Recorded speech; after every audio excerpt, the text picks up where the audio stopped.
Welcome to Gator Bytes, the official business podcast of the Maryland Davies College of Business. Today's episode is about international business, where business dreams take flight.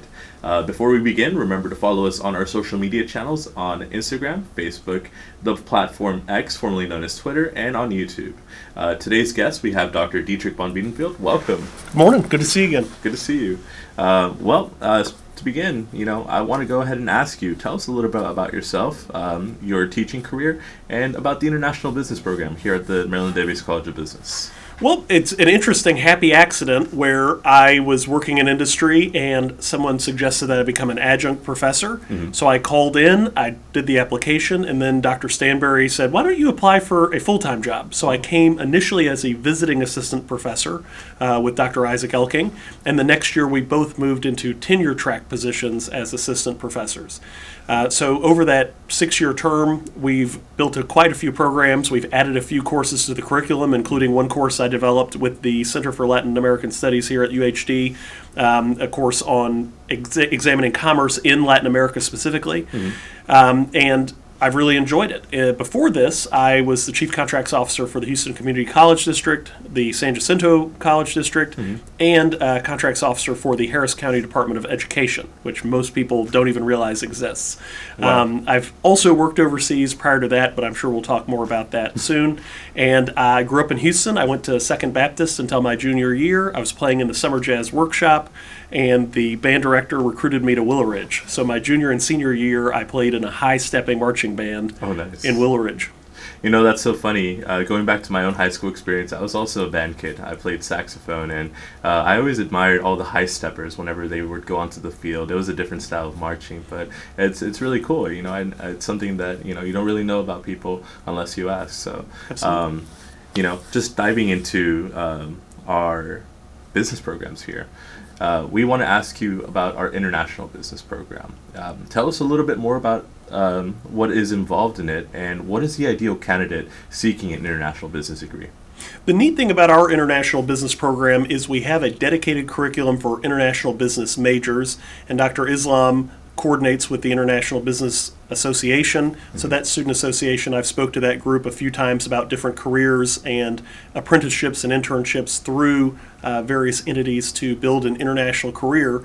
But we also bring in professors from different disciplines. So part of my discipline is supply chain management, and Dr. Candace Tinbrink, who I travel with frequently for study abroad, is in management. She's a strategic management and entrepreneurship professor. So international business brings those people in. The cool thing about international business potential majors is there are so many different careers in our global marketplace. If you're an accounting sort of major of personality, but you want to work internationally, you might want to be an international business major with an accounting minor, or a finance minor, or a supply chain minor. So you can really understand the business aspects within the overall commercial environment of our global marketplace.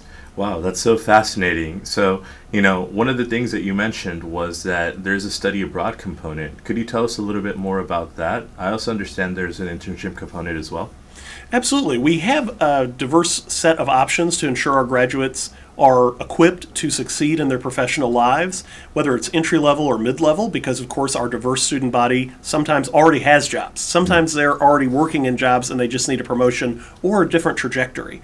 So depending on the experience level, we have the study abroad program. Dr. Tinbrink and I have traveled to Austria, Slovenia, South Africa, Namibia, and our upcoming trip to Australia is still in the works. So we've taken our students many places. Then we've got the internship component where we partner with different agencies to provide that perspective, to give students a taste of what it might be like to work in a directly international business career. We know that most of our products are manufactured or assembled overseas and come here. So we're aware of the international business community. But as an individual, your professional role working in the capacity as an international business executive, that requires certain skills, particular skills. And as far as students who might consider an international business major, get started on learning a second language. Take some trips, right? Before you commit to a certain career path, go shadow someone in that environment. One of the things, just personally, I was very uncertain about law firm culture because I had heard horror stories. So before I considered different jobs, I would actually go shadow people to see what they really do, to make sure that the job title and description aligned with what I was going to do day to day, because I didn't want some high-minded job description and then show up every day stamping papers, which is what I did for the State Department in Tokyo, but that's another story. When we think about those things, learning another language, going to explore those cultures, kind of getting a taste, and that's what we try to do with the internship before you actually put both feet in the water, put a toe in, make sure it's not too hot or cold. That's so fascinating because more often than not, you want to be able to get a taste of what your day-to-day is going to look like in the next chapter after you graduate. And we want to ultimately have fulfilling careers, and everything you said tracks with what it encompasses the international experiences, but at the same time, by being able to get your foot in the water and understand what is it actually like to work in a different country, in a different work culture, it gives you an idea of like whether or not you'll be equipped to be successful in that role, or if it's something that is an opportunity to look into other venues and other career paths down the line. But we ask very hard-hitting questions here, and we have a question that's on every student's mind. Where are you going in spring 2024? Absolutely. We're going to Australia. So we've got the trip set up. We're still doing some negotiations. We were initially going to Sydney and Canberra, the capital. However, it's the summer months. The students are going to love the weather. They're going to love the excursions that we do to build the cultural understanding of that community. But we may also, instead of doing Canberra, track in a Melbourne excursion and kind of pop in to see some local government leaders, meet with business executives, and on all of our trips we've had some really dynamic presentations from companies that sometimes have offices or even are headquartered in the United States, like Johnson & Johnson or Ernst & Young, and then we meet with the satellite representatives there because that's another aspect of international business. You may want to explore things in other cultures, but have a home base here, right? I might want to really explore Japan and enjoy sushi, but they're not going to make you good tamales over there. So I might want to come back every so often. So there are a lot of jobs that offer TDY, temporary duty assignments, where you can go explore local culture in Estonia, Slovenia, or other places that are very work visa friendly for U.S. citizens. Or you can stay over there for a longer period with the State Department, 2 to 4 years. That's another career path for our international business majors. But you can always come home. You stole the question right out of my mouth. I was going to ask you, it sounds like you've already had some international work experience working with the State Department. And it's so fascinating that you mentioned the State Department specifically in Tokyo. But tell us a little bit more about your general business experience internationally as a whole, and how did it impact you and shape you as an individual? I'm a continuous improvement person, so I'm a lifelong learner. And even last year when I was in Milan as a delegate for an international summit on environmental law, the year before when I was in Mexico City, I'm still continuing to learn and grow as a business professional. There's not a time where you stop and say, I'm at the pinnacle. Once you stop growing, you start on the backward path. So I don't like to do that. But I really found that some of my experience was shaped by having 2 older siblings, one sister who was in Japan with the military, another sister who participated in the JET program, and I was able to visit them and sort of explore that culture. And of course, on a personal note, being of mixed ethnicity, my father being from Germany, my mother being Black, Irish, and Creole, I really found the symbiotic nature of Japan to meet and resonate with me as a person. That is, they're very timely, very punctual, very work-centric, like my father's culture generally. And then on my mother's culture, very polite. I will say, when you go to Germany and you go in a store and someone says, "What do you want?" as a Texan, you bristle a little bit. So it was a great amalgamation of cultures where I found it appreciable, and that work experience opened my eyes. But that's another area where when students are considering, do I want to make this huge jump? Sometimes you can have an intermediary. So my sister was also a professor at the University of Hawaii, and so I was able to visit there, a very large East Asian population. So I was able to interact with Japanese nationals in an environment that was still U.S.-centric and where I was not needing a work visa or permit, and sort of explore the cultural interactions from the safety of Waikiki Beach. Oh man, to be sipping a Mai Tai on Waikiki Beach while learning about international business, what else do you want? Right. No, but we look abroad often for inspiration. But after everything that's happened with the pandemic, there are some people who want to retreat from the international space, who believe in more of the idea of isolation. Why do you think it's so important to be able to look beyond our borders and do business internationally in terms of the international business space? Well, absolutely. How do you grow without taking in perspective? That's why you often see polls done for political candidates, or you see surveys done of restaurants. Many of our students are using Yelp or Google reviews. That's to get that additional perspective. And if you only look through the lens of homogeneity, you're really not going to reach your full potential, because you're going to reinforce habits that aren't necessarily healthy for your mind or spiritual growth, and you're not going to be able to take full advantage. And so I really think, as we saw with World War I, where we tried isolationism and it did not work, the pragmatic reality is it's a global culture, and if you don't go out to it, it will come to you.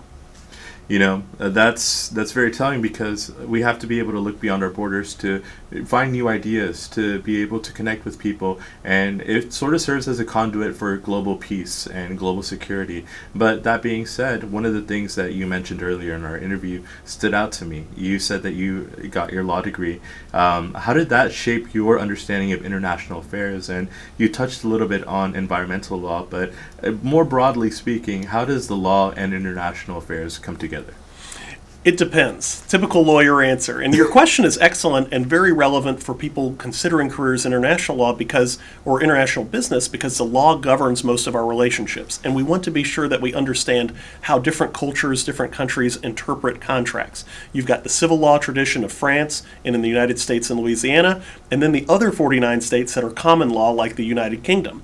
And as we decide how to interpret contracts, as we try to transact business, we're really going to want to understand those other cultures. And the law provides a more universal or consistent framework for those relations, almost like a common language. Mm-hmm. So being sure, unfortunately, Esperanto didn't go anywhere, so we don't have a universal language. And there's a beauty in that. There's a beauty in having Spanish, Portuguese, Japanese, etc., in our sort of fabric of our cultural quilt.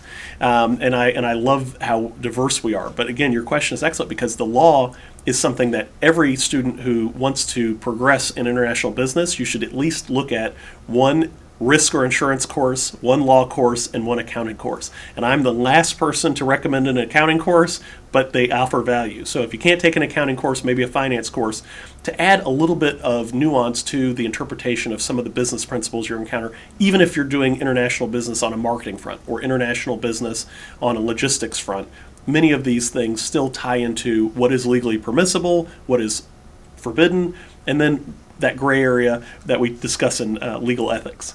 That's so fascinating, specifically when it comes to international business law and marketing. I understand that in the European Union, you have to meet certain privacy expectations if you want to be able to market to people on the internet or on social media channels. And that's the same thing whether you're in the European Union or you're in the United States. If you're going to do business in the European Union, you have to follow their laws and regulations, and that's something that you would definitely learn in international law and international business as well.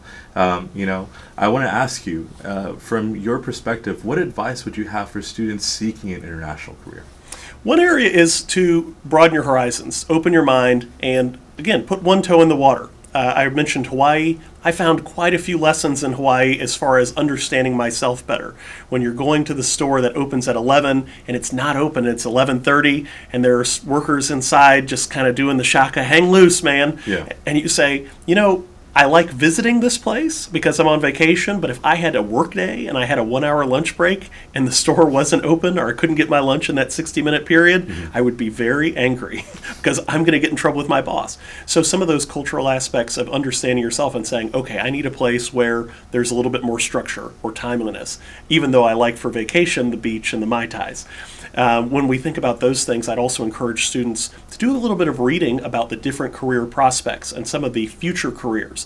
Many times we're looking at what is going on today. And if you ask a petroleum engineering major from 20 years ago that studied something, and then as soon as they graduated, the market dropped out, they're like, I didn't even like this degree, it just said it paid well. Well, we got to look at future trends and look for your passion.